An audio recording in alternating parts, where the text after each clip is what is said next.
주님의 이름으로 문안드립니다. 시드니 신학대학에서 5년간 있다가 학교에서 한 학기 스터디이어, 흔히 안식년이라고 말하는 그런 재충전의 기회를 주셨습니다. 한국에서 4개월 정도 보내는 동안 광주의 남부교육교회 강채식 목사님 그 귀한 사역을 마무리하기 전에 초청해 주셔서 교제를 나누었고, 한 3주일 정도 은혜교회에서 함께 말씀을 나누게 되었는데, 박성호 목사님 초청해 주셔서 복된 주일, 우리 창조의 하나님, 구속의 하나님을 기념하는 이 복된 주일에 우리 성도님들과 함께 하나님 말씀을 나누게 되어서 감사하게 생각합니다. 잠깐 한번 기도드리겠습니다. 은혜로우신 우리 아버지 하나님, 우리를 사랑하시되 우리 주 예수 그리스도를 통하여 우리를 대속해 주셨을 뿐만 아니라 또 다른 보혜사 성령 하나님을 우리에게 보내어 주셔서 우리 주 예수 그리스도의 가르치심과 모범과 그 귀한 대속의 사역을 성경으로 깨우쳐 주시고 우리 마음 가운데 새겨 주셔서 우리로 하여금 구원의 은혜를 덧입어 살아갈 수 있도록 주일마다 말씀으로 먹여 주시니 감사합니다. 저희들의 마음을 열어 주셔서 빌립보에서 사도 바울이 전도할 때 자주장사 루디아의 마음을 열어 그 복음을 잘 박힌 돌처럼 그 삶 가운데 적용시켜 주신 은혜를 이 시간 저희들에게도 허락하여 주시기를 원합니다. 그리하여 우리가 받은 은혜가 우리의 삶 가운데 어떻게 전거되어야 하는지 잘 묵상할 수 있는 좋은 교훈의 시간이 되게 해 주옵소서. 예수 그리스도 이름으로 기도합니다.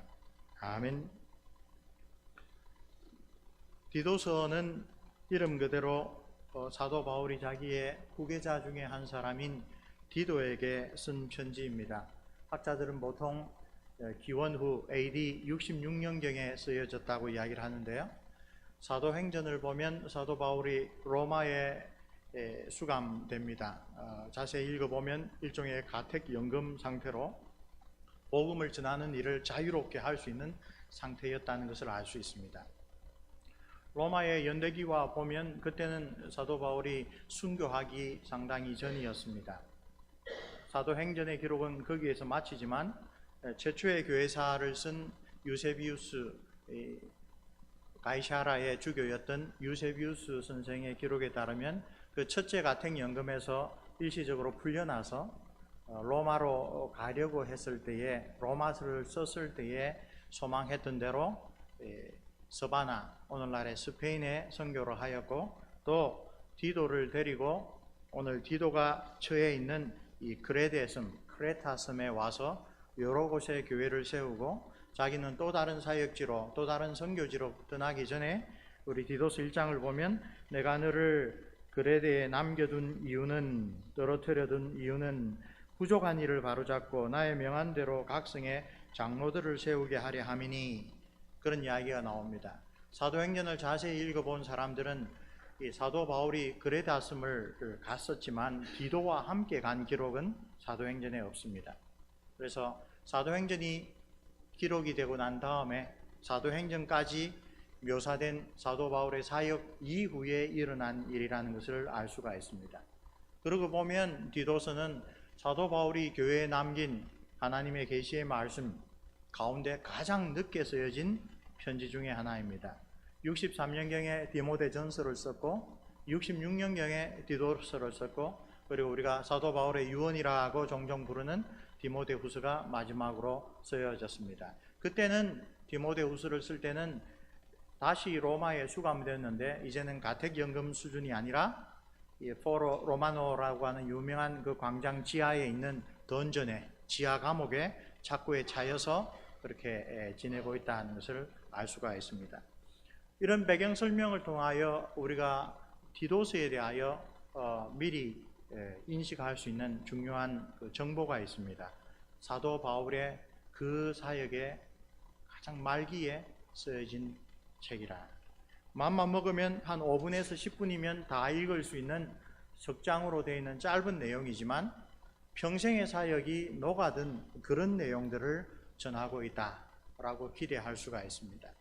그래서 개혁주의 전통에서도 이 디도서의 말씀, 특별히 오늘 우리가 함께 봉독한 디도서 2장 11절에서 15절의 말씀은 사도 바울이 그리스도를 만난 이후에 다메섹 도상에서 부활하신 그리스도를 만나서 그분이 정말 이 나무에 달려 하나님께 저주받아 죽은 거짓 선지자가 아니라 정말 예수 그리스도를 믿는 자들이 고백했던 대로 사람이 되신 하나님의 아들이며 그분의 죽음은 자기의 죄나 잘못 때문이 아니라 바로 바울을 포함한 우리 자신의 죄를 대신하기 위하여 죽으셨고 죽으셨을 뿐만 아니라 다시 살아나셔서 우리에게 산소망이 있게 해주신 구약 성경이 가르치는 참 하나님의 아들 메시아였다라는 것을 깨닫고 난 다음에 1차, 2차, 3차 선교 여행 동안에 그가 각지에서 그리스도 복음을 전하면서 여러 유대인들과 유대교로 귀한 이방인들과 또 믿지 아니하는 사람들에게 전한 복음이 마지막 이 편지에 녹아 있다라고 볼 수가 있습니다. 우리가 오늘 본문을 깊이 들어가기 전에 한 가지 더 살펴볼 것이 우리 1장으로 한 가보시면 자기 자신에 대한 소개가 항상 나오죠. 하나님의 종이요 예수 그리스도의 사도인 곧 나의 사도된 것은 하나님의 택하신 자들의 믿음과 경건함에 속한 진리의 지식과 영생의 소망을 인함이라. 이 시작 자체가 이전에 썼던 편지보다도 훨씬 더 자기 자신의 소명에 대하여 진중하게 설명하는 것을 보게 됩니다. 그러나 4절 말씀을 한번 보실까요? 같은 믿음을 따라된 나의 참아들 디도에게 편지하노니. 디도를 설명하면서 가장 중요한 것이 나와 같은 믿음을 가졌다. 그래서 그레테스 메스의 선교 사역을 시작한 사람은 사도 바울입니다. 그러나 그 섬에서 교회가 건강하게 서기 위하여 그 사역을 위탁한 대상은 자기의 참 아들, 나와 같은 믿음을 가진 믿음의 아들 디도입니다. 그리고 디도에게 어떤 과업을 맡깁니까? 그레데스의 각 도시마다 세워진 공동체의 영적인 지도자를 세워야 되는데 그 지도자들은 누구입니까? 9절 말씀, 미쁜 말씀의 가르침을 그대로 지키는 사람입니다. 미쁘다, 아주 좋은 우리말입니다. trustworthy, 신뢰할 만하다. 바울은 디도가 자기와 같은 믿음을 가진 사람이고 그 문제 많던 고린도 교회에 책망의 편지를 들려보내어서 그 사람들 앞에서 책망하는 그 메시지를 읽게 한 정말 신뢰하는 자기의 후계자였습니다. 그런데 그 원리가 똑같이 적용됩니다.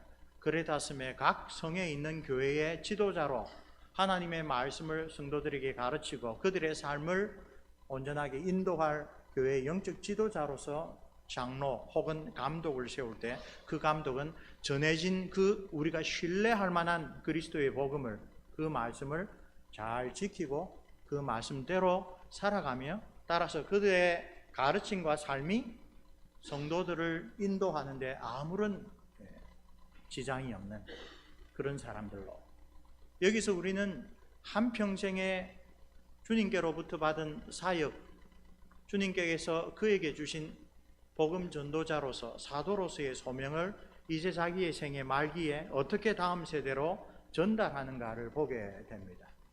어떻게 전달합니까?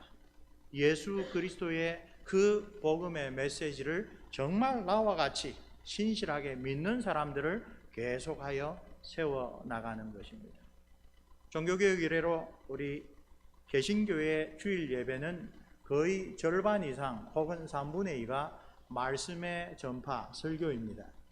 제가 속한 장로교회는 웨스트민스터 소요리 문답에서 우리 주께서 교회에 은혜를 주시기 위하여 직접 제정하신 은혜의 방편들, 은혜의 수단들 가운데 첫째가 말씀이라고 하는데요. 구체적으로 그 말씀이 어떻게 우리에게 구원의 은혜로 작용합니까? 라는 질문을 던지고 그 대답을 성경을 공적으로 낭독하는 것, 그러나 특별히 목사의 설교를 통하여 이 구약의 말씀이, 이 신약의 말씀이, 이 디도서의 복음의 요약이 어떻게 오늘 우리에게 주시는 메시지가 되는지를 해설하는 말씀의 사역자들을 통하여 하나님께서 교회에 예수 그리스도의 십자가 공로에 근거한 은혜를, 그 구속의 은혜를 끼쳐 주신다라고 가르치고 고백하고 있습니다. 그래서 교회의 모든 직분자들은, 그리고 나아가서 예수 그리스도의 삼중적인 직분, 선지자, 제사장, 왕의 직분을 본받아야 할 모든 참된 그리스도인들은 하나님의 말씀을 바르게 전하고 듣고 그 말씀에 따라 자기를 돌아보는 일이 아주 중요한 일입니다. 그리고 오늘 우리 본문으로 와서 하나님의 은혜가 바로 그렇게 살아가도록 우리를 인도하신다라고 가르쳐 줍니다. 11절과 12절 말씀을 보면 사도 바울이 모든 교회에 보내는 편지마다 빠지지 않고 인사하는 기독교적인 인사가 있죠. 은혜와 평강이 너희에게 있기를 원하노라. 은혜와 평강이라는 이 두 단어로 기독교 신앙, 그리스도인 됨, 하나님의 백성으로 누리는 이 땅에서의 참된 그 축복이 무엇인가를 요약합니다. 은혜와 평강. 은혜란 무엇입니까?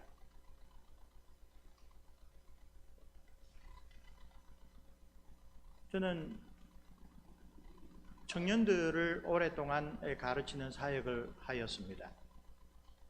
네덜란드에서 7년 동안 유학하는 그 전과 그 후에 청년 대학부들을 많이 지도했는데요.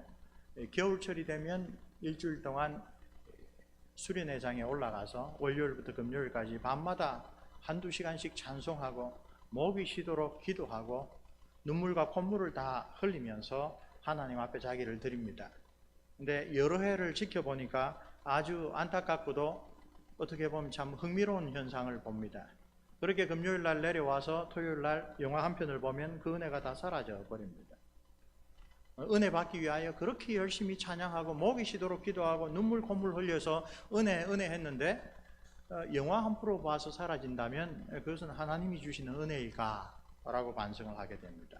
왜냐하면 은혜는 죽었던 영혼을 일깨워 살리고 하나님이 기뻐하시지 않은 길로 가던 사람을 돌이켜서 하나님이 기뻐하시는 복된 길로 가는 그런 능력을 가진 것이 성경이 말하는 은혜이기 때문에 거기서 새삼스럽게 불현듯 우리가 이 은혜라는 귀한 말을 너무 쉽게 남용하고 있구나.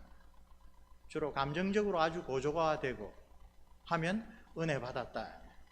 목사님 오늘 설교 은혜로 왔습니다. 그리고 인사를 하고 갑니다. 그런데 일주일 동안 그 받은 은혜가 그 사람의 삶을 조금도 변화시키지 않는다면 그때 성도님들이 인사로 하는 은혜는 그냥 내가 감명받았다라는 정도일 것입니다. 이런 일들은 교회에 아주 흔하게 일어납니다. 장로교회에서는 재직회와 공동의회가 가장 중요한 교회의 결정기구입니다.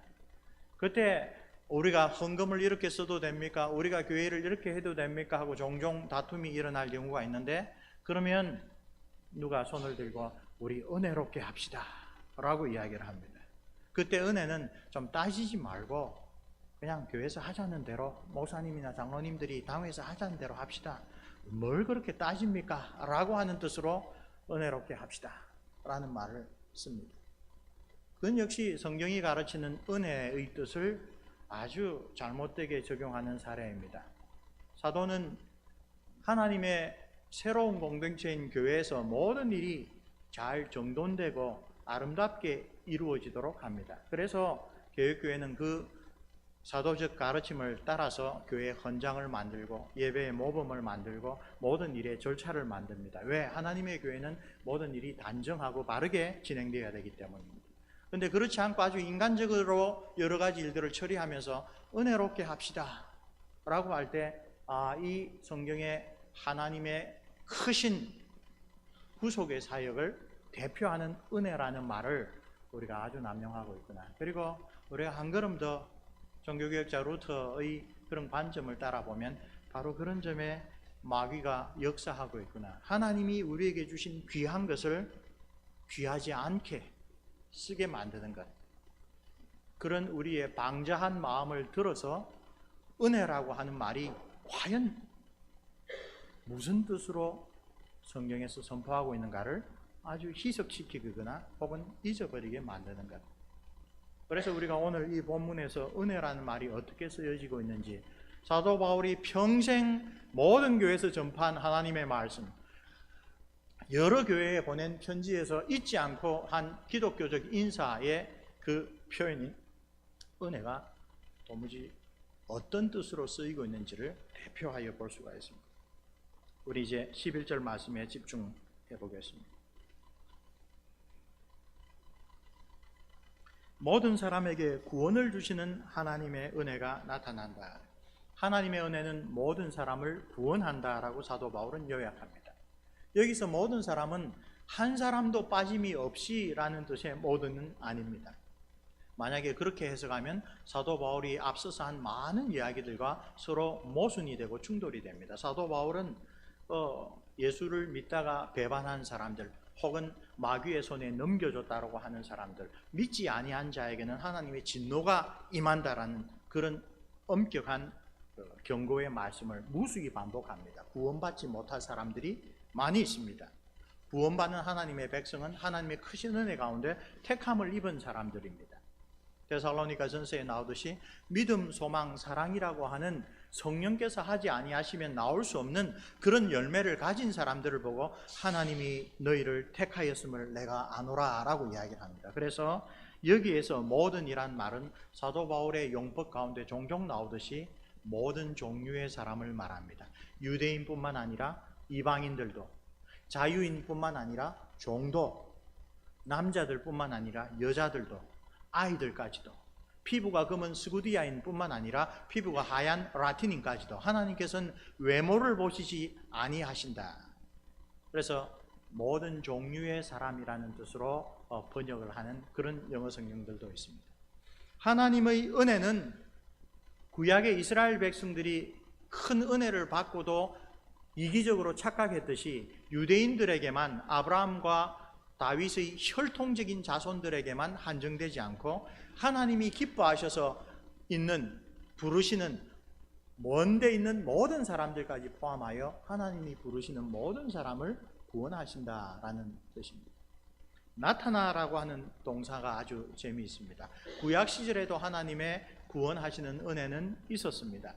그러나 이제 그 은혜가 나타났다라는 것은 아주 분명하게 우리 주 예수 그리스도께서 오셔서 구약의 그 그림자로 여러 가지 모형들로 가리켜 보여줬던 것이 아주 실체처럼 환하게 드러났다라는 뜻을 담고 있습니다. 이 나타났다라는 동사는 아침에 새벽에 태양이 지평선에 떠오르기 전에 어둑하였던 세상이 그 태양이 지평선으로 올라왔을 때 환하게 되는 그런 현상을 묘사할 때도 많이 사용됩니다. 예수 그리스도께서 오심으로 하나님께서 모든 사람을 구원하신다라는 것이 분명하게 나타났다. 그게 하나님의 은혜다. 오늘 우리가 관심을 가지고 깊이 살펴볼 것은 12절에 나오는 은혜의 두 번째 용도입니다. 그 은혜는 우리를 양육하십니다. 은혜는 우리를 구원할 뿐만 아니라 구원받은 우리를 양육하십니다. 은혜의 두 가지 사역을 대표하여 사도 바울은 우리를 구원하시고 구원받은 우리를 양육하신다. 그리고 12절의 나머지 부분은 그 양육의 내용을 아주 잘 요약하여 가르치고 있습니다. 첫 번째 것은 세 가지 버려야 할 것입니다. 하나님의 은혜는 우리를 양육하셔서 우리에게 무엇을 버리라고 합니까? 경건하지 않은 것과 이 세상의 정욕을 모두 다 버리라고 가르쳐 줍니다. 이제는 오래된 번역으로 요즘의 젊은 사람들에게는 좀 어려운 말이 되었지만 처음 나올 때 상당히 성경을 잘 해설하여 번역한 책이라고, 번역본이라고 인정받은 것이 NIV입니다. New International Version입니다. 그 영어 성경은 12절을 The grace of God teaches us to say no to ungodliness and worldly passions. 아주 쉽고도 명확한 번역이죠. 하나님의 은혜가 구원받은 우리에게 뭐라고 가르치냐 하면 불경건함과 이 세상 정욕에 대해서는 안 돼, no, 나는 더 이상 그렇게 살 수 없어 라고 말하도록 가르치고 있다. 그러면 이 두 가지 버려야 할 것에 옛사람의 모습이 대표되어 나타났다고 할 수가 있습니다. 불경건함, NIV 성경을 소개한 이유가 아주 쉬운 표현으로 되어 있기 때문입니다. ungodliness, God 하면 하나님이죠. 그 다음에 형용사 의미인 ly, godly 하면 하나님을 닮았다라는 표현입니다. 그것을 경건하다라는 말로 번역합니다. 앞에 부정어 접두어가 붙어서 ungodliness라고 하면 하나님을 닮지 않았다라는 뜻입니다. 이것은 사도 바울이 정말 성경 전체의 가르침을 잘 요약하여 우리에게 가르쳐준 단어라고 할 수 있습니다. 하나님이 천하 만물 가운데 우리 인간을 독특하게 지으신 그 사실을 창세기가 기록하면서 그 핵심 단어를 뭐라고 합니까? 하나님의 형상으로 지음받았다. 첼렘 혹은 데무트라는 히브리어는 그것을 보면 그게 대표하는 그 본질이 뭔가를 알 수 있다. 무엇을 대표하는 형상을 말합니다. 그래서 그 같은 단어가 구약 성경에서는 이방 우상들을 쓸 때에 아주 자주 사용됩니다. 이 바알이라고 하는 신이 있습니다. 그 옛날 사람들도 바알 신 자체는 눈으로 볼 수 없는 존재라고 생각을 합니다. 그런데 그 바알을 눈으로 볼 수 있게 해주는 첼렘 형상이 뭡니까? 이 송아지 형상의 우상입니다. 이스라엘의 숙적이었던 블레셋 사람들은 이 다곤이라는 신을 섬겼습니다. 근데 다곤 신도 역시 눈으로 볼 수 없는 신입니다. 근데 그 다곤 신을 우리에게 눈으로 볼 수 있게 해주는 동상이 뭐냐? 닭라는 말은 물고기입니다. 이 물고기의 가죽을 얼굴부터 발끝까지 뒤집어선 거인의 형상이 다곤신의 첼렘입니다. 그 말은 우리가 믿는 다곤신은 어떤 신이라고요? 이 바다의 신 포세이돈이다. 블레셋 사람들은 일찌감치 지중해를 누비는 해양민족이었기 때문에 자기들의 신을 그런 식으로 표현한 겁니다.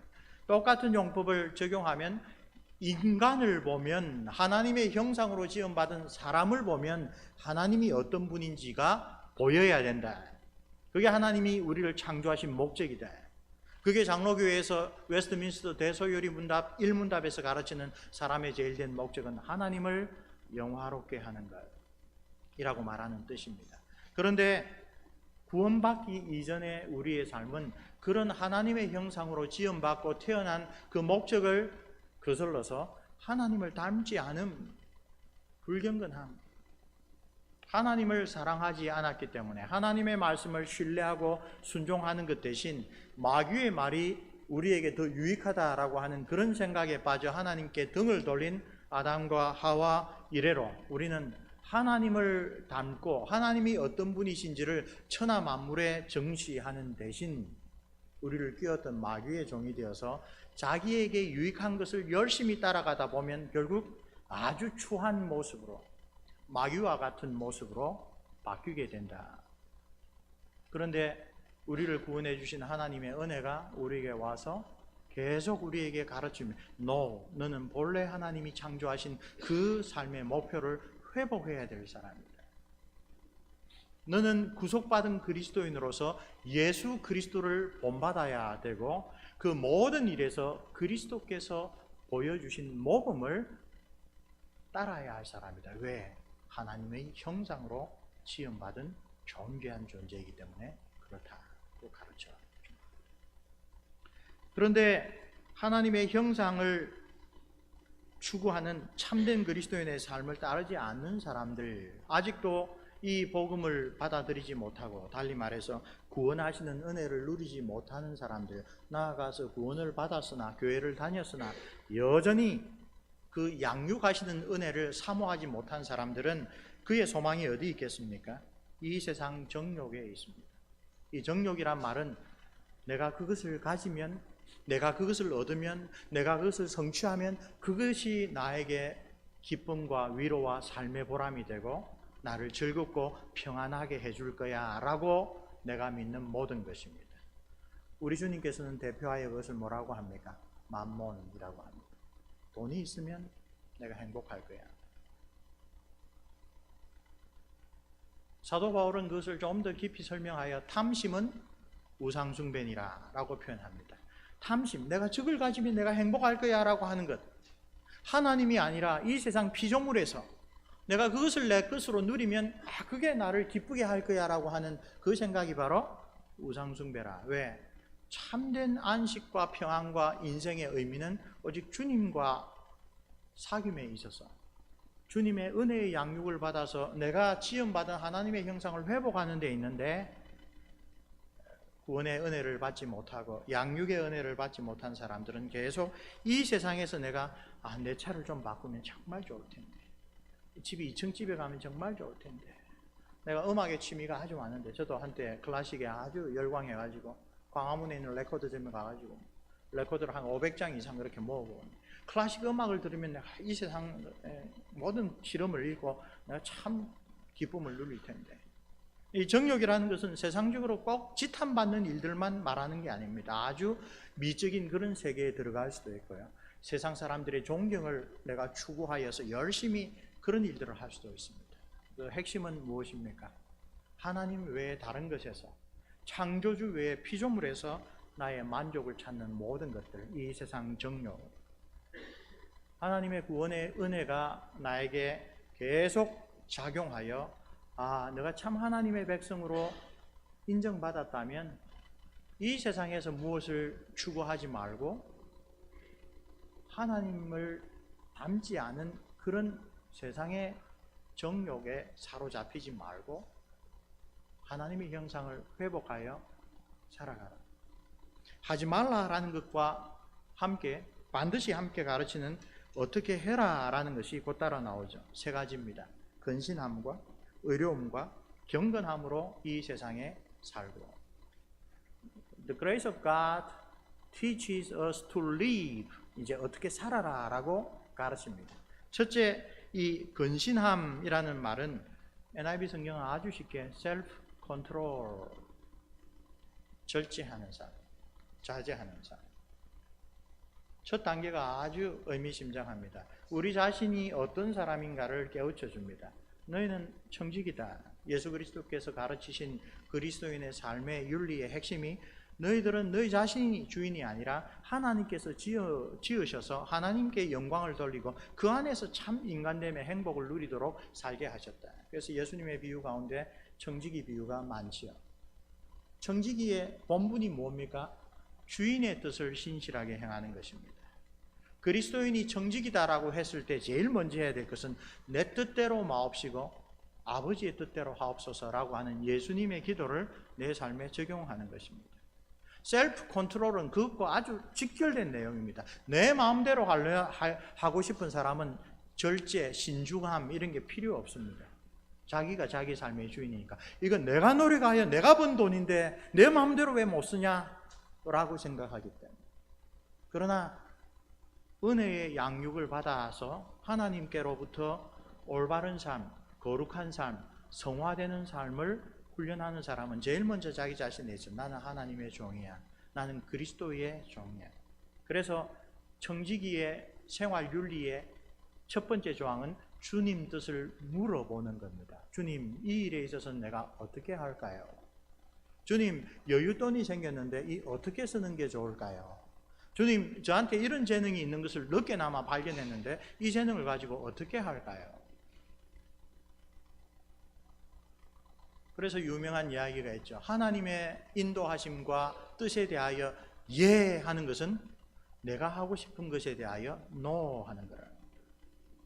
그게 바로 이 신중함, 곧 절제입니다. 하나님의 은혜가 두 번째로 어떻게 살라 하고 가르치는 것은 이웃과의 관계를 뜻합니다. 의로움, uprightness, 곧바로 선다는 것입니다. 이것은 이웃과의 관계에서 우리가 어떻게 처신해야 되는 것을 가르쳐주는 아주 요약된 한 단어라고 할 수 있습니다. 우리 주님께서는 뭐라고 가르치셨습니까? 누구든지 다른 사람이 나에게 해주기를 원하는 대로 너도 다른 사람에게 행하라. 이건 정말 하나님께서 우리 인류를 지으시고 사람들 마음 가운데 심어주신 정말 기본적인 올곧은 자세입니다. 그래서 공자님도 동일한 이야기를 하셨죠. 이런 원리 위에서 예수님께서는 하나님의 사랑이 얼마나 놀라운가를 보여주시기 위하여 이웃사랑의 새로운 기준을 하나 더 마련해 주셨습니다. 사람이 친구를 위하여 자기 목숨을 버리면 이보다 더 큰 사랑이 없느니라. 그 다음에 그 친구가 누구라 그랬어요? 내가 너희를 위하여 목숨을 버린다. 의로움, 이웃사랑에 있어서도 우리의 기준은 이 세상의 윤리도덕의 기준이 아니라 예수 그리스도께서 어떻게 사셨는가를 보는 것입니다. 그래서 세 번째, 하나님과의 관계에서는 당연히 하나님의 은혜가 우리를 양육하여 어떻게 살라고요? 경건하게 살아라. 다시 경건함이 나옵니다. 하나님을 닮는 삶. 예수 그리스도께서 보여주신 온전한 하나님의 형상으로 회복되는 삶. 그런 삶을 살아가는 사람들의 참된 소망은 이 세상에 있지 않습니다. 이 세상에서 하늘의 위로를 받으면서 사도 바울이 항상 은혜와 더불어 평강, 샬롬, 우리 김홍전 박사님이 샬롬을 어떻게 설명했는지 기억하십니까? 자전거 타고 가는 것. 끊임없이 페달을 저어야 계속 나아가죠. 하나님과의 친밀한 교제 관계 속에서 우리가 계속 앞으로 나아간다. 샬롬은 이 세상적으로 아무런 근심 걱정이 없는 그런 상태를 말하지 않습니다. 그건 차라리 돈이 많으면 근심 걱정이 없죠. 시편 73편에 나온 것처럼 돈 많은 사람들 보니 살 때도 떵떵거리고 살면서 죽을 때도 걱정 없이 죽더라. 하나님이 말씀하시는 평강은 그런 것이 아니라 이 세상에 살지만 내가 정말 하나님이 아니면, 성령 하나님께서 우리에게 주신 그 은혜가 아니면 낼 수 없는 믿음, 소망, 사랑의 열매들, 갈라디아 5장 23절에 나오는 성령의 열매들을 맺으면서 내가 정말 하나님의 자녀이구나, 내가 정말 이렇게 변했구나, 내가 정말 예수님의 그 아름다운 모습을 조금이라도 이렇게 반영하고 있구나. 그런 걸 통하여 하이델베르크 교리문답을 지은 우리 신앙의 선진들이 때로는 눈물 골짜기와 같은 이 세상에서도 하나님의 위로와 평강을 결코 놓치지 않고 살아가는 것. 그래서 그 사람들에게, 그 경건한 하나님의 백성들에게 소망은 13절에 복스러운 소망과 우리의 크신 하나님 구주 예수 그리스도의 영광이 나타나심을 기다리게 하셨다. 그리스도와 함께 있는 것, 온전히 이 땅에 이루어질 그 하나님 나라에 참여하는 것. 착하고 충성된 종아, 내가 작은 것에 충성하였으니 큰 것으로 이 하나님 나라에서 마음껏 하나님을 섬기며 너의 모든 것을 발휘하며 살아가 보아라 라고 하는 칭찬을 받는 것. 그렇게 기독교인의 지향은 항상 하나님의 나라입니다.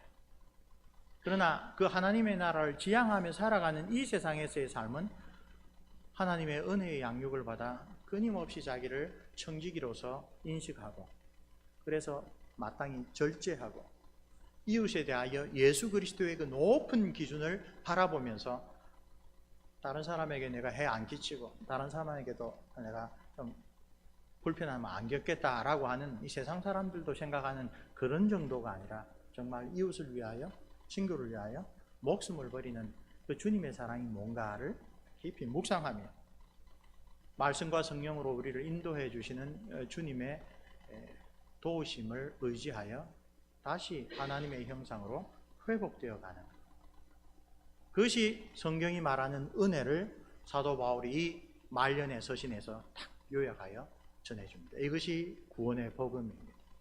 이것이 개역교회에서 말하는 구원받은 상도가 하나님 앞에 갈 때까지 어떻게 살아가느냐, 보통 sanctification, 성화라는 말로 설명할 때 그 이야기입니다. 옛사람을 벗어버리고 새사람으로 사는 것. 하이델베르크 교리문답이 말하죠. 참된 회개란 무엇입니까?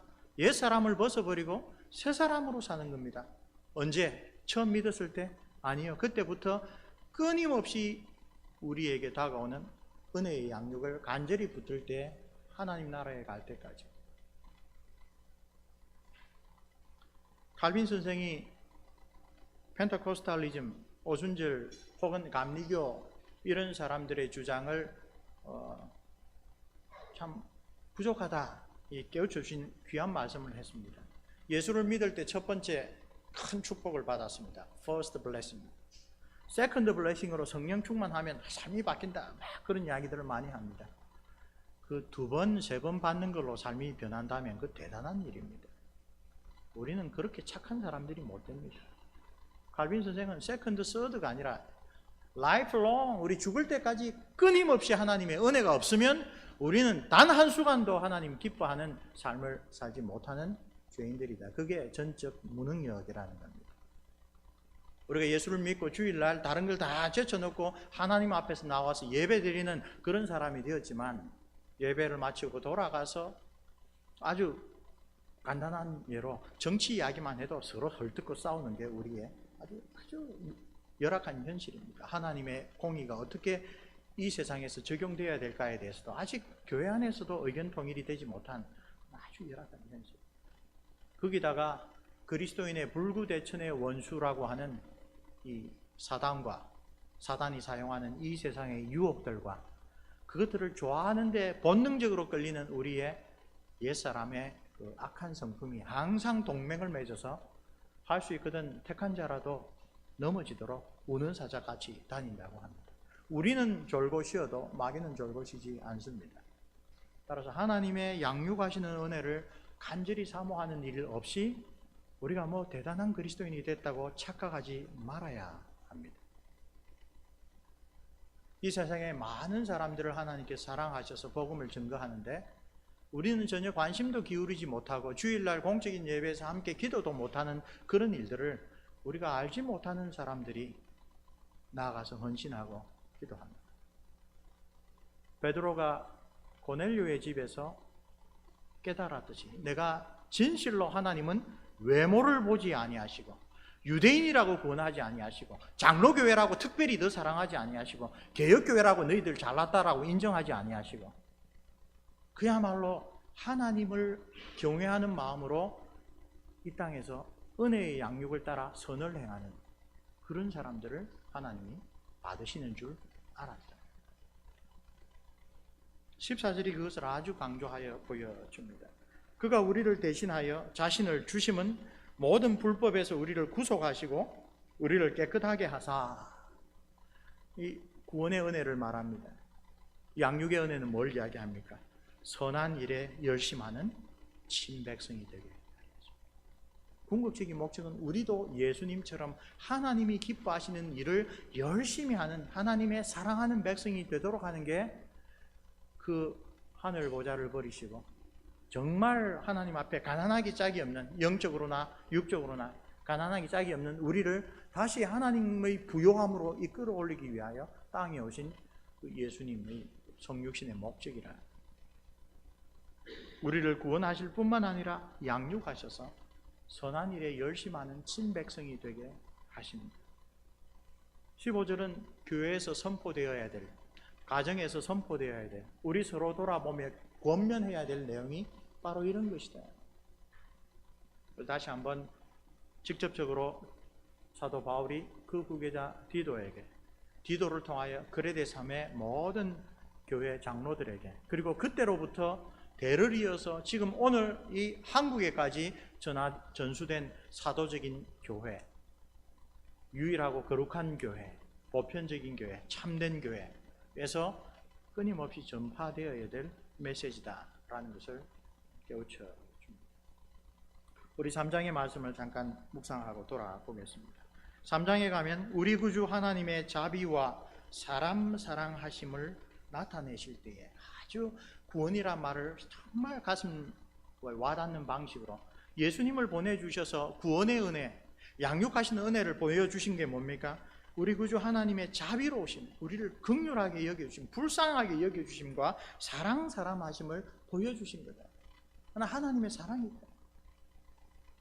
우리를 구원하시되 우리의 행한 바 의로운 행위로 말미암지 아니하고 오직 그의 긍휼하심을 좇아 중생의 씻음과 성령의 새롭게 하심으로 하셨나니.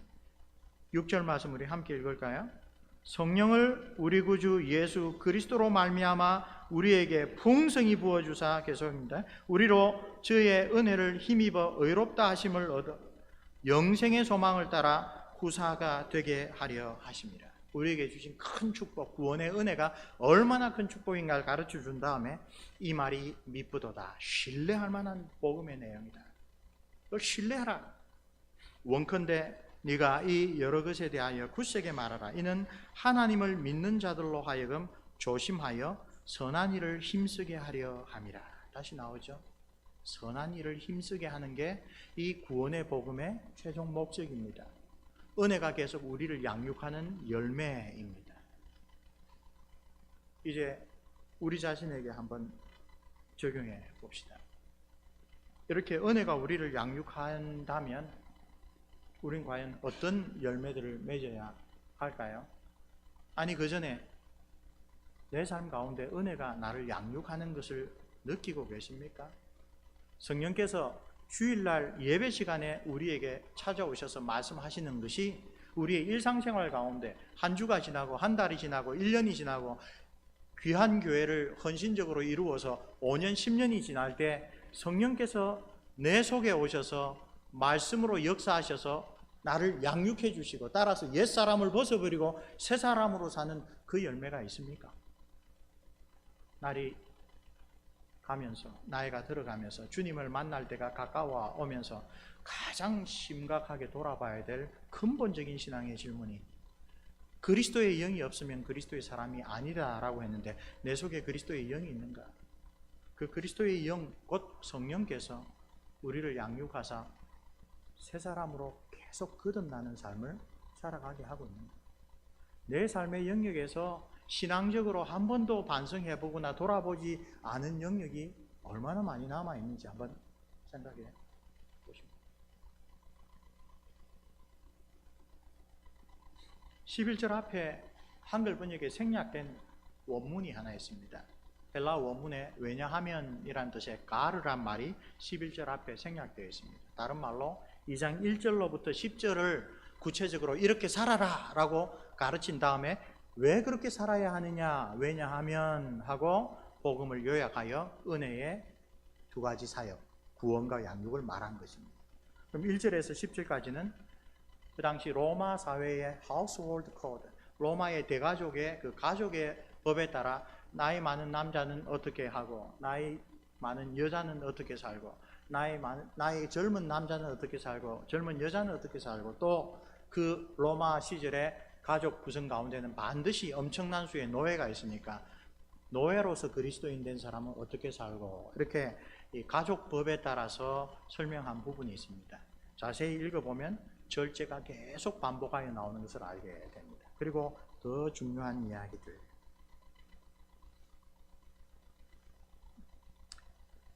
5절 말씀 한번 보실까요? 젊은 여인들에 대하여 나이든 여인들이 어떻게 가르쳐야 하는가를 가르치는 내용입니다. 그런데 그 5절 하반절에 보면 이는 왜 그렇게 살아야 되느냐? 이는 하나님의 말씀이 회방을 받지 않게 하려 합니다. 교회에서 실컷 성경으로 바르게 가르쳤는데 일상생활에서, 가정생활에서 그 말씀의 교훈을 따르지 않으면 하나님의 말씀이 회방된다. 8절은 믿지 아니하는 사람에 대한 그리스도인의 그 자랑과 관련됩니다. 책망할 것 없는 바른 말을 하게 하라. 그 다음에 이는 대적하는 자로 하여금 부끄러워 우리를 악하다 할 것이 없게 하려 함이라. 그 다음에 우리 개혁주의에서 가장 귀하게 여기는 교훈이 또 있죠. 10절 말씀, 종들로는 떼어먹지 말고 오직 선한 충성을 다하게 하라. 이는 범사에 우리 구주 하나님의 교훈을 빛나게 하려 함이라. 하나님의 영광을 위하여 살아가는 것, 그래서 하나님의 뜻을 온전히 이루는 것, 내 주여 뜻대로 행하시옵소서. 하늘에서 천사들이 하나님의 말씀을 순종함으로 뜻이 이룬 것 같이 땅에서는 저를 은혜로 양육하셔서 하나님의 뜻을 순종하게 함으로써 땅에서도 하나님의 뜻이 이루어지게 하옵소서. 그 기도가 모든 시대 모든 곳에 있는 하나님의 은혜를 사모하고 그 양육을 받는 그리스도인에게 매일매일 끊어지지 않고 있어야 될 묵상. 그게 우리에게 있느냐? 그래서 그 묵상이 앞으로 5년 후에 우리는 예배를 어떻게 더 잘 드릴까? 5년 후에 우리는 기독교 교육을 어떻게 더 잘할까? 5년 후에 우리는 어떻게 구제를 더 풍성하게 할까? 어떻게 하나님의 말씀을 전하는 선교의 일에 우리 교회가 더 크게 쓰임을 받을까? 10년 후에 우리는 어떻게 될까? 그런 것을 두고 온 교회가 함께 기도하고 온 교회가 함께 하나님 앞에 헌신하는 그런 열매들로 나타나야 되겠지요. 마틴 로이드 존스 목사님 이야기로 일화로 우리에게 저와 여러분 모두에게 도전을 주면서 이 말씀을 맺도록 하겠습니다. 은퇴하신 다음에 기자가 찾아와서 이런 질문을 했다고 합니다. 목사님, 당신은 평생 귀한 말씀의 사역을 다 하셨는데 기독교가 무엇이라고 생각합니까? 그 대답이 아주 사람들의 예상을 뛰어넘는 것이었습니다. 자기는 기독교가 thinking, 생각하는 거라고 생각합니다. 이 교리에 관한 것 어떤 것이 아닙니다. 이런 은혜의 양육을 받은 사람이 하나님이 나를 이렇게 사랑하시고 나를 이렇게 구원하시고 나에게 이런 재능과 이런 여건과 이런 자녀들과 이런 환경을 주셨는데 나는 어떻게 그 은혜의 양육을 따라 하나님 앞에 헌신할까? 그는 자기의 생각에서 나옵니다. 그에 대한 대답은 많은 경우 성경에서 직접적으로 나오는 것, 그 터 위에 각 사람에게 주신 은혜의 분량대로 각 사람이 하나님의 말씀을 간구하며 기도하는 그 기도에 대한 응답으로 하나님께서 주실 겁니다. 많은 경우에 우리는 말씀을 많이 읽고 배우되 그 배운 바 말씀을 성령께서 들으셨어서 내 삶의 어떤 구체적인 새 사람으로 계속 변화해가는 그런 열매를 맺을까에 대해서는 그렇게 생각을 하지 않습니다. 특별히 좋은 목사님들에게 말씀을 잘 배울 때 우리는 아주 하나님께 감사하고 기뻐합니다. 그 뿌린 자들의 헌신의 열매가 맺을 때는 우리 각자가 하나님 앞에서 그 말씀을 가지고 기도하고 그 말씀을 가지고 묵상하고 그 말씀을 근거하여 내 삶을 변화시키는 노력을 해야 합니다. 우리 장로교회나 개혁교회가 흔히 빠지는 약점 중에 하나가 바로 그러한 묵상이 부족하다.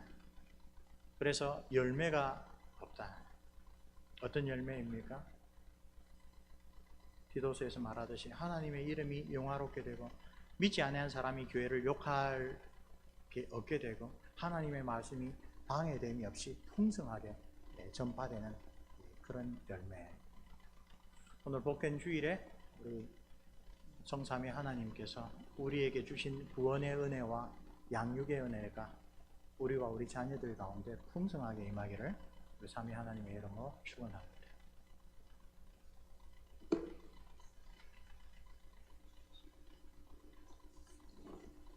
함께 기도하겠습니다.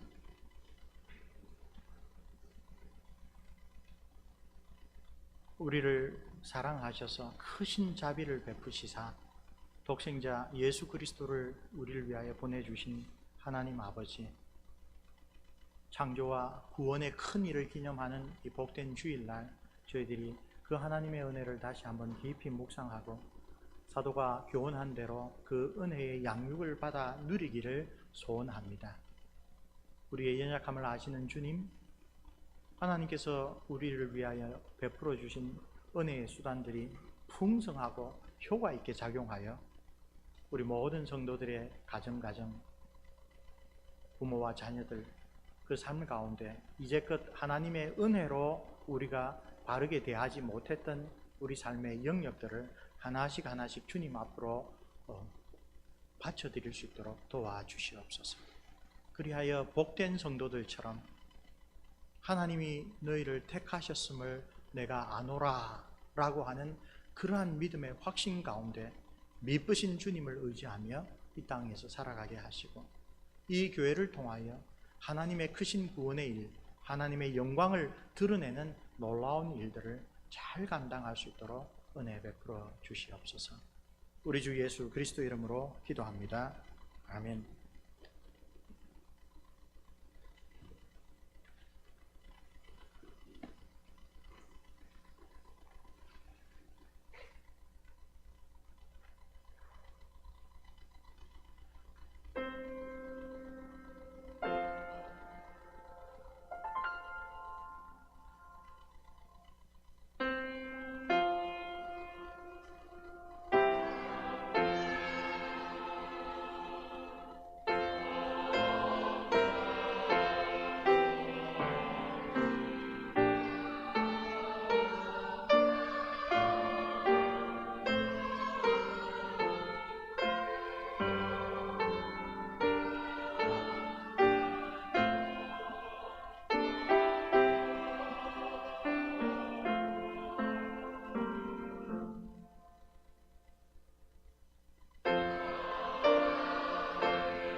우리 다 함께 성삼위 하나님의 복을 받겠습니다. 여호와는 내게 복을 주시고 너를 지키시기를 원하며, 여호와는 그 얼굴로 내게 비추사 은혜 베푸시기를 원하며, 여호와는 그 얼굴을 내게로 향하여 드사 평강 주시기를 원하노라. 아멘.